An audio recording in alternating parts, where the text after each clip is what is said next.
So, you know, it's tough. You know, they're great tacklers. You know, so it's gonna be great. It's great competition going against those guys. And, you know, they give out great looks and everything. So they're definitely out there competing. What you have on your checklist that you wanted to show NFL evaluators on the field this week at practice and then in the game in Mobile? Just I'm a well overall balanced player. A lot of people out there just think I'm a pass rusher, but I want to make sure I can play the run as well. Now, watching you do your pass rush shows this week, you know, you've shown your edge speed and ability to get around the edge on game tape. I feel like you've tried to show a bull rush a little bit this week and get in on these guys, get hands inside. Is that something that you want to show too in your pass rush, that you can pass rush with power? Yes, you know, I always want to show everything that I'm capable of doing in the game and whatnot. And I definitely put out a bull rush a couple times, probably maybe try to pull it out again tomorrow. But you know, I just like to work bits and pieces in the game and just try different stuff every day, you know, see what works, see what doesn't work. When you meet with scouts on the side and GMs and stuff like that, what are you trying to get across to them as you as a person in addition to you as a player? That I'm a accountable player, tough player, and a hard worker. Finally, how did Alabama prepare you for the National Football League in this experience? They prepared me very well, you know, with all of the practice, the meetings, and all the hard work that we put, all of the team activities that we do, and just the coaching environment and the winning experience and the winning culture that, you know, Coach Saban has established at the University of Alabama, and just the Bama standard all in total.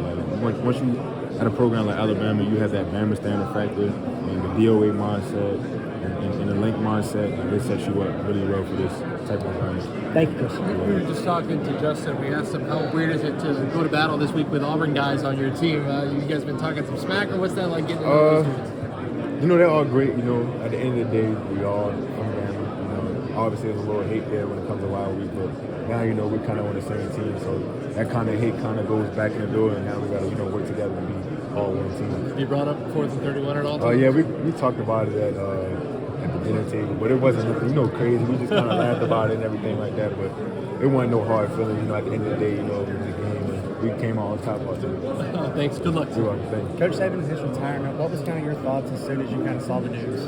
I was definitely heartbroken. Had a lot of jitters in my stomach because I didn't think he was going to retire. I thought he was going to, you know, coach in the game for a very long time until he couldn't coach no more. So it was definitely shocking that he retired. What's it, I mean, I know you've probably already been asked this. What's this process this week been like for you? What's been your favorite part on and off the field of being here in Mobile and just getting to show what you're about? Just going out there with the guys and competing, you know, going against the offensive tackles and offensive linemen, you know, they're all great. And, you know, I'm ready for the competition and just like to go out there and compete. What's it been like, you know, getting to know some of these guys, especially some of the guys that you probably went against in the SEC? What's it been like getting to know these guys? You know, it's great. You know, you learn different personalities from different guys in the SEC. You know, I asked them, you know, how was the program? You know, what were the schemes and everything they was running? Because, you know, we're not in college anymore, so I can kind of ask those things, and they'll tell me and everything. But no, it's definitely good to, you know, talk to other guys in the SEC, kind of get their perspective of Bama and other schools and everything like that. Is there a team that you grew up watching, maybe you were a fan of, like if they were to select you in the draft, would it be surreal for you? I know for like any team it'd probably be surreal, but maybe like there's a favorite that you have that if they were to select you, it'd be really surreal. I mean, like you said, I'll be happy and pleased with any team that drafts me. I just want to make that clear, but you know, I did grow up a Ravens fan. I'm from Baltimore, so they're kind of, you know, pretty cool to play for your own team. Oh yeah. Thank you, man. I appreciate it. Chris, what's up? I'm Max. Nice to meet you. I'm with the Titans. Any chance we can do a quick one-on-one with you over there in the lights with our play guy? I'm going to get these guys. All right, yeah, you go. Well, take your time. I know Coach Saban makes it a point to have a real personal connection with basically every one of his, you know, upperclassmen in the locker room. Is it somebody you feel like you can lean on over the next, you know, few years over your journey? You can go back to coach and that you still have that connection long term? Are you saying lean on like with Coach Saban or like? Yeah, Coach Saban. Can you repeat the question one more time? Yeah, just like in terms of your relationship with him, is he going to be somebody you're going to be leaning on for, you know, guidance? Yeah. For a fact, you know, Coach Saban, you know, like I said, even though he's retired, you know, he's still in the building. So once I'm done, you know, with the senior board and, you know, back in Tuscaloosa, I definitely, you know, ask him questions, pick his brain and everything, kind of get his perspective of all of this whole process. You know, he's the GOAT, you know, he's the greatest of all time. So it's good to, you know, be able to have that resource that you can pick his brain with. So maybe the biggest lesson or takeaway or biggest thing maybe you learned from Saban playing under him? One of the biggest lessons, you know, I keep talking about the same thing, but just doing the right things when no one is looking, doing the right things when you don't have the cameras on you, the lights on you, because everybody can do the right things and everything when people are watching. So, you know, just being able to do things when you know you don't feel like doing it, but ultimately you know you have to do it. You know you have to do the right things, and ultimately just doing them, behind camera. Yeah. In what ways did he maybe, impart that lesson on you guys?